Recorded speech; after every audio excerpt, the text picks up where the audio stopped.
শুনে রাফির বাবা বলে ওঠে, কিসের জমি? তখন রাফি বলল, আমি বিদেশ থাকতে যে জমি কিনছি আমার নামে ওই জমি। তখন রাফির বাবা বলল, সেই জমি তোর একার নামে না, হাসিবও সেখানে পাবে। তখন রাফি বলল, মানে ও পাবে কেন, বুঝলাম না। তখন রাফির বাবা বলল, দুজনের নামে আছে তাই পাবে। তখন রাফি বলল, কিন্তু বাবা এই সব তো আমি নিজের টাকায় কিনেছি। তখন রাফির বাবা বলল, যে 1 বিঘা জমি তার আবার এত কথা? বাবার মুখে 1 বিঘা কথাটা শুনেই রাফি বেশ আশ্চর্য হয়। তখন রাফি বলল, কি বলো 1 বিঘা জমি? আমি তো জমি কিনেছি 11 বিঘা। তখন রাফির বাবা বলল, তুই বললেই হলো। তখন রাফি বলল, আচ্ছা ক্যাশ টাকাগুলো ব্যাংকে রাখতে দিয়েছি ওইগুলো আমাকে দাও।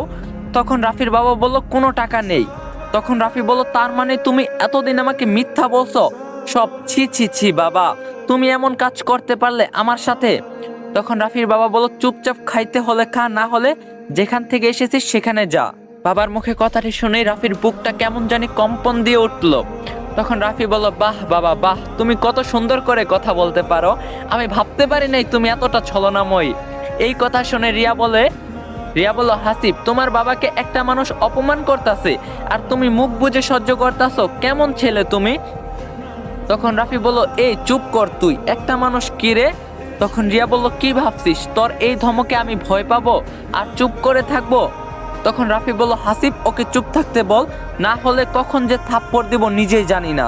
তখন হাসিব বলল, আমার বউ তো মিথ্যা কিছু বলতাছে না, সত্যিই তো তুই বাবাকে অপমান করতাছিস, আবার বড় বড় কথাও বলতাছিস। তখন রাফি বল, ওহ বাবা, তোমাকে শেষবারের মতো একটি কথা বলি, তুমি কি আমার কষ্টের টাকা পয়সাগুলো ফিরিয়ে দিবে প্লিজ? আমি নতুন করে বাঁচতে চাই। তখন রাফির বাবা বলল, কোনো টাকা নেই।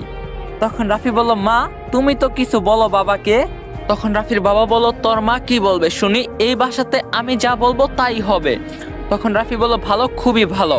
আর আর কোনো তর্ক না করে রাফি নিজের রুমে চলে যায়।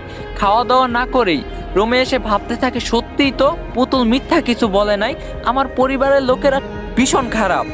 এমন সময় রাফি লক্ষ্য করে রিয়া তার রুমে এসেছে। এটা দেখে রাফি জিজ্ঞাসা করে, তুই এই রুমে কি করিস? তখন রিয়া বলল, তুই এখান থেকে চলে যা, আমাদের সুখে থাকতে দে প্লিজ। তখন রাফি বলল, ছি রিয়া, তুই যে এমন হয়ে যাবি আমি কখনো কল্পনাও করতে পারি নাই। তখন রিয়া বলল, যা হবার হয়ে গেছে, তুই চলে যা এই বাসা থেকে। তখন রাফি বলল, আশ্চর্য, আমার বাসা থেকে আমি কেন চলে যাব? তখন রিয়া বলল, যাবি কি না?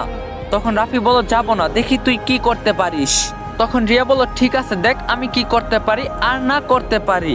এই কথাটি বলে রিয়া দরজাটা লাগিয়ে দেয় সাথে সাথে। তখন রাফি বলল, এই দরজা লাগিয়ে দিচ্ছিস কেন? দরজা লাগিয়ে দিয়ে রিয়া এমন একটি কাহিনী ঘটিয়ে ফেলে যার জন্য রাফি মোটেও প্রস্তুত ছিল না।